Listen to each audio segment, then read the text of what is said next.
السلام عليكم، كي دايرين؟ لبس عليكم، تنتمنى تكونوا كاملين بخير وعلى خير. اليوم ان شاء الله البنات غادي نحضروا واحد المليويات اللي تيجيو رائعين في الفران، ساهلين واقتصاديين بمقادير اللي متوفرين في الدار. فتبعوا الفيديو من الاول حتى الاخر، ما تنساوش اللي عجبكم تبارطاجيوه. بالنسبه للمقادير غادي يكونوا ساهلين كيف ما قلت لكم. غادي نحتاجوا جوج زلايف نتاع الطحين الفورس، غادي نحتاجوا الزلافه نتاع الطحين المسمد اولا الفينو، غادي نحتاجوا الملحه تتبقى على حسب الذوق، معلقه صغيره الخميره الحلويات، وغادي نحتاجوا شويه نتاع السكر سنيده اولا تقريبا واحد نص معلقه سكر سنيده، والماء باش غادي نجمعوا هاد العجينه هذا. بالنسبه للماء يا اما ديروه دافي البنات يا اما بارد، انا الصراحه خدمت غير بالماء من الروبيني. صافي تنبدا نجمع في هاد العجينه هذا شوي بشوي، تنضيف في الماء وانا تنجمع في العجين تاعي هكا حتى تيتجمع.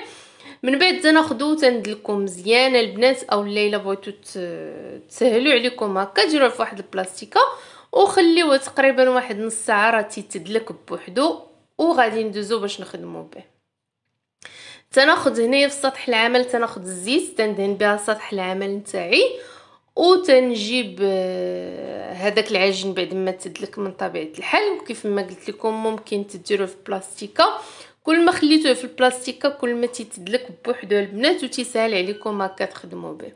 صافي تنبدا نشكلو كويرات اللي يكونوا صغيورين تقريبا قد المشمشه البنات ولا صغر من المشمشه. تندير 5 الكويرات صغر من المشمشه، وكويره غادي تكون تقريبا كبيره واحد شويه. المهم نتوما عينيكم ميزانكم. المهم دوك الخمسه البنات فضروري يكونوا صغيورين باش ما يجيناش الملوين تاعنا معجن، باش يجي هكا مورق ويجيو الورقات نتاعو باينين ومفرزين البنات. صافي تنبدا نشكل في دوك الكويرات وتنحط كويره حدا كويره. منين تنساليهم تندهنهم من طبيعه الحال بالزيت.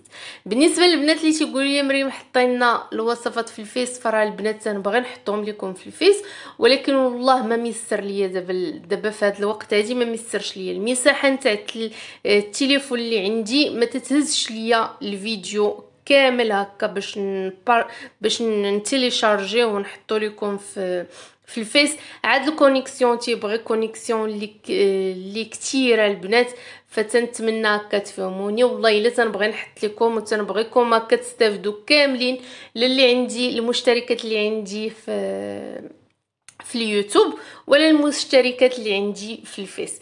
ان شاء الله غير ناخذ تليفون اخر تكون المساحه نتاعو كبيره ونحط لكم الفيديوهات اللي فاتوكم كاملين في الفيس. من بعد ما شكلت الكويرات كيف ما تيبان لكم تنديروا 5 الكويرات صغيورين وكويره بين وبين.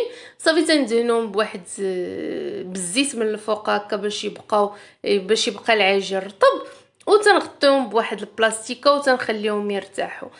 بين ما هما تيرتاحوا البنات غادي نوجدوا لا كريم باتيسير اللي غادي نحتاجوا لها 4 لتر نتاع الحليب، غادي نحتاجوا لها 2 المعالق نتاع السكر سنيده، الساشيه نتاع الفاني او كيس نتاع الفاني. وبالنسبه للسكر سنيده فتقريبا 2 المعالق حتى 3 المعالق اولا تيبقى على حسب الذوق نتاعكم. غادي نحتاجوا 2 المعالق كبار نتاع الكريم باتيسير. انا هنايا درت الكريم باتيسير الواجده البنات هكا تتبع بالنكهه نتاع الليمون، وانتم تيبقى لكم الاختيار اللي متوفر عندكم خدموا به. صافي تنبدا نحرك في الكريمه فوق البوطه حتى تتعقد. بالنسبه للمقدار انا هنايا درت 4 لتر زائد كاس، داكشي باش درت 3 المعالق الكريم باتيسير. صافي هنايا تناخذ بعد ما وجدت الكريمه تناخذ جوج اكياس نتاع الفاني تنديرهم في واحد السليفه، تنضيف عليهم شويه نتاع الطحين المسمد اولا شويه نتاع السميده. بغيتو تضيفوا حتى شويه تاع النشا فتيبقى لكم الاختيار البنات، هكا الا متوفره عندكم ضيفوها راه تتورق لينا هاد الملوي هذا. وتنبدا بالكويره الاولى باش خدمت اولا بالصف الاول اللي قدمت معكم. تنبدا نطرق في هذوك الكويرات نتاوعي وتنستعين بالزيت وتندير الزبده. فبالنسبه للزبده فضروري ديروا البنات الزبده نتاع الطريق اللي هي اللذة اولا شي نوع اخر، المهم الزبده نتاع الطريق. انايا ما عنديش، خدمت غير بالزبده نتاع البواطه، ولكن ما تتعطيش نفس النتيجه. الزبده نتاع الطريق تجيب لينا المسمن تاعنا مورق ومقرمش في نفس الوقت، اما تاع البواطه اولا الحيوانيه فتطلق هكا البنات الماء وما تتعطيش هذيك الطريقه مزيانه وديك القرمشه. صافي تنبدا نطرق في الكويرات نتاوعي الخمسه الصغيورين، تنستعن بالزيت تندهنهم بالزبده، ترشهم بالفاني والطحين المسمد اولا السميده والنشا، وتنحط كويره فوق كويره حتى تنكمل دوك الخمسه الكرات. تناخذ الكره الكبيره تنطرقها حتى هي فوق سطح العمل، ودائما تنستعن بالطحين. شوفوا البنات العجين حين تيرتاح ما تيسهل علينا باش نطلقوه وما تتقبش لينا وتتطلق بكل سهوله. صافي تنبدا نرش في الطحين، تنحط دوك الخمسه نتاع الكويرات فوق الكره الكبيره وتنشرط بالموس كيف ما تيبان لكم، راه كلشي موضح البنات في الصوره. وتنبدا تنجمع في العجين تاعي هكا باش ما تيجينيش معجن وتجي ديك الملويه هكا مورقه. حتى نقسمو بالموس تيجيو ديك ورقه فوق ورقه وتتعطينا ديك الطريقه. الصراحه تيجيو زوينين. ولا تعجبكم هاد الوصفات البنات وتبغيو المزيد منهم هكا هاد الوصفات الساهلين، ما عليكم غير تخليو لي في اسفل الفيديو وانا ان شاء الله نحط لكم اقتراحات اللي يكونوا ساهلين وبساط.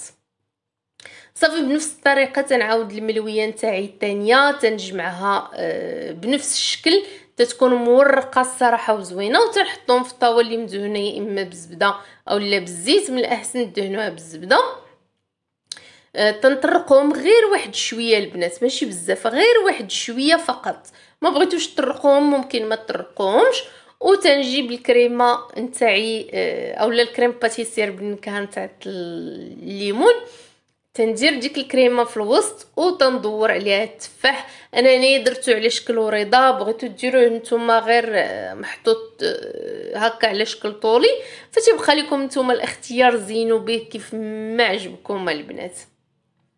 هانتوما شوفوا كي تنحطو دائما من تنحط التفاح نتاعي بطبيعه الحال التفاح راه مقطوع رقيق وعصر عليه شويه نتاع الحامض باش ما يكحلش، وتنجيبو تنبدا تنحط داك ربع دائره وتنجي للنص نتاعها وتنعاود نحط ربع دائره، ودائما تنغطسهم في وسط الكريم باتيسير باش تيشدوا وتيجيو الصراحه تيجي واحد الشكل اللي زوين تاع وريضه، وتيجيو حتى في المذاق نتاعهم زوين بديك الطريقه نتاع الفاني وبالزبده كيف ما قلت لكم تاع الطريق. فجربوهم البنات هكا غادي يعجبوكم وغادي يعجبوا وليداتكم. واقتراح اللي ساهل هكا للغوتي ما تياخذش وقت كبير وتيجي الصراحه زوين. من بعد تناخذوا اصفر البيض تنضيف عليه يا اما الفاني اولا شويه نتاع الحليب شويه نتاع الماء قطرات من الخل حتى هما الا عندكم. صافي تنبدا ندهن في هذوك الحواف نتاع الملوي نتاعي. من الافضل هكا ما تنزلوش على الطاوه باش ما يلصقش لكم.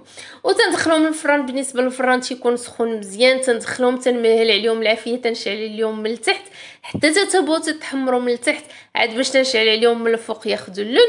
تناخذ الكوفيتير اولا الكونفيتير نتاع المشماش تنديرو تنضيف عليه واحد شويه نتاع الماء وتردو فوق البوطه مع التحريك المستمر. من بعد هو اللي تناخذو كي تنخرجوهم من الفران تندهنوهم بداك الكونفيتير نتاع المشماش اولا ممكن تدهنوهم بالناباج البنات. ما تنساوش الى عجبكم الاقتراح نتاع اليوم تبارطاجيوه مع جميع العائله والاصدقاء هكا باش تعم الفائده على الجميع. وبالنسبه للبنات اللي يبغيو يبيعوا فالثمن تاعهم هو 3 دراهم البنات حتى ل 4 دراهم. راه كبار ماشي صغيورين. دائما ان شاء الله غادي نبقى نعطيكم الاثمنه بالنسبه للبنات اللي تيبغيو يبيعوا. ما غاديش ننساكم ان شاء الله. كيف ما قلت لكم البنات الا تبغيو من مزيد من هاد الاقتراحات الساهلين ما عليكم غير تخليو لي في اسفل الفيديو وبالصحه والراحه.